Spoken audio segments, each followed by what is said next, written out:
Hello viewers, this is Sense here giving you another video on your financial development. Don't forget to buy the book that's located below, which should be in the comment section as well as the about page. Anyway, let's begin.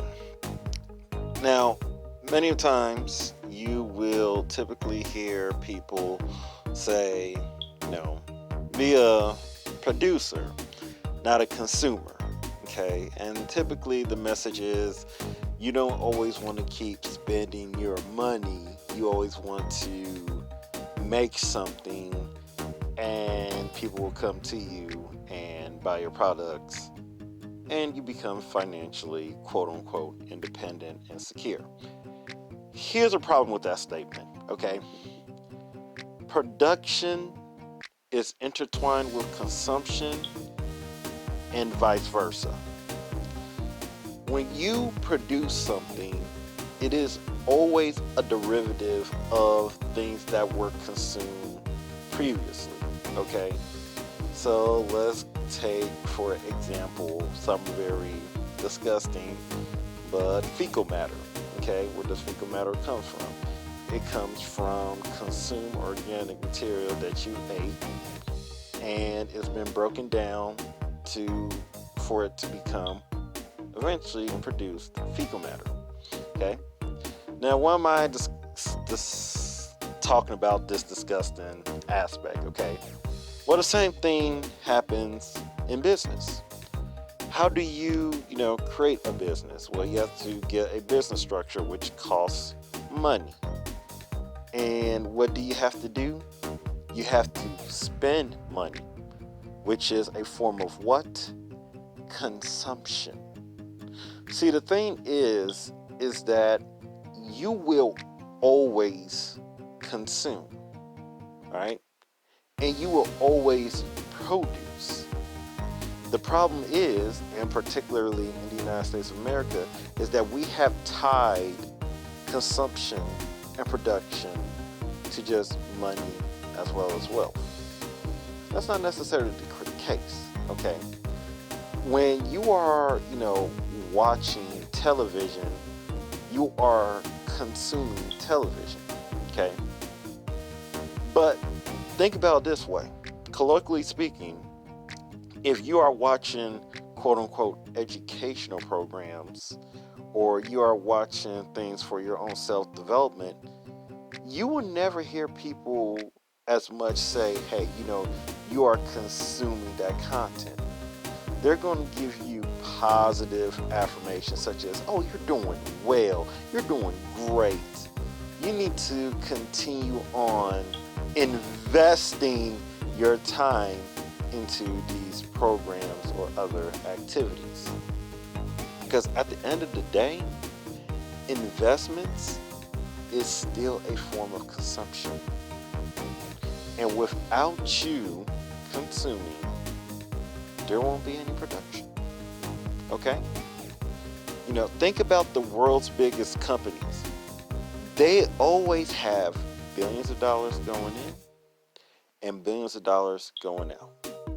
And they're always growing. Why? Because in order for you to grow, you must consume. All right? And in order for you to produce, you have to produce it from something. Very straightforward, very easy. The reason why the whole mantra of you must be a producer and not a consumer is extremely negative and wrong is because people put it as a split. You're either one or the other. You're either, as some people will say, owned or be owned. You're either sold or the seller. Well, let's be honest. You're always going to be sold something. If you ever bought something from someone, well, you've been sold to. Period. End of story. And quite frankly, in order for you to get a return on the investment, well, you have to be sold on something. College and university. College and university is sold to you as something that'll make you successful. And if you look at statistics, very well, that is correct. Here's another thing, all right?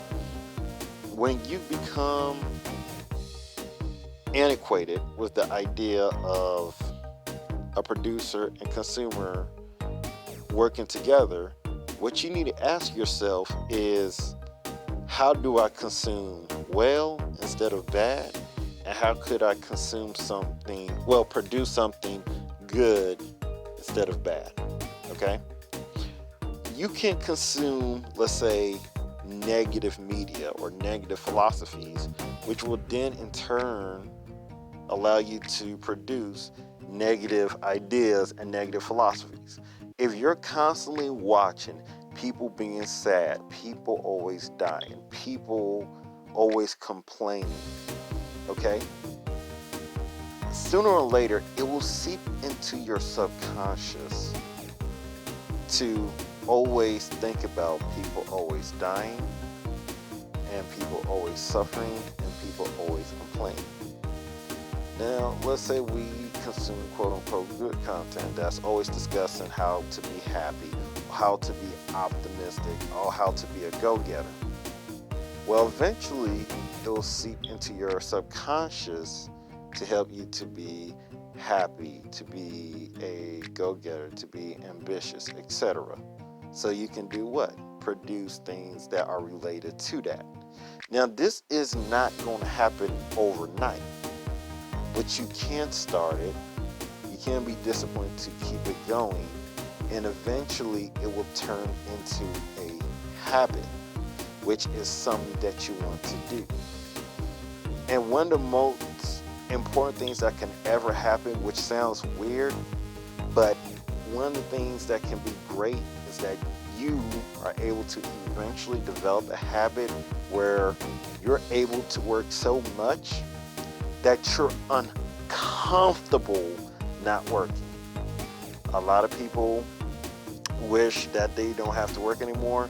Some people can't even imagine their lives without working. Now, mind you, I don't mean work as in a job. I mean working as a professional in the marketplace, being your own self-employed professional, so that you can do what? Develop your own finance, because you need financial intelligence, because that would never end as long as you're alive. When you develop financial independence never ends, you will figure out and further understand the concept of producer and consumer, and how it's false in the common language, and how they're actually put together to help you develop, right? Food is the same thing. You can consume bad food, which is typically junk food, or you can consume good food, which is fruits and vegetables, protein, meats, etc. All right? You're still going to have to consume to make a living. You still have to consume to produce something, period. The question is the things that you are consuming beneficial for you in the long term? If you have a goal in mind, try and work your goal backwards, if not forwards. Because a lot of people have a problem developing their goals. Reaching their goals, because they don't necessarily know the path to get to their goal, which is going to take some time, depending on how short or long term. But you can always work it backwards to know what you have to consume, so that you're able to eventually achieve your goal or produce something which is the goal itself. Now, another thing, you will not always, and let me repeat this again, okay? You will not always 100% consume something good. You're going to eventually have a vice here and there. What's most important is that vice does not overtake the habit of you consuming good stuff every now and then. Let's say you believe a vice is, gangster rap music in terms of hurting you in your production, and good consumption is jazz or classical music, okay? You listen to jazz classical music all the time, then you get good production of something being produced. You listen to, gangster rap maybe once, twice, it's not going to affect it. However, you keep listening to gangster rap constantly, eventually becomes a habit, which throws your production system off. Now you're producing quote unquote bad things, which are bad vices. So that is all. Remember, the core point of this video is that, is not become a producer, not a consumer. Understand you must consume well to produce well. And if you consume bad, you will produce bad. Because why? Because production and consumption is linked together. That is all.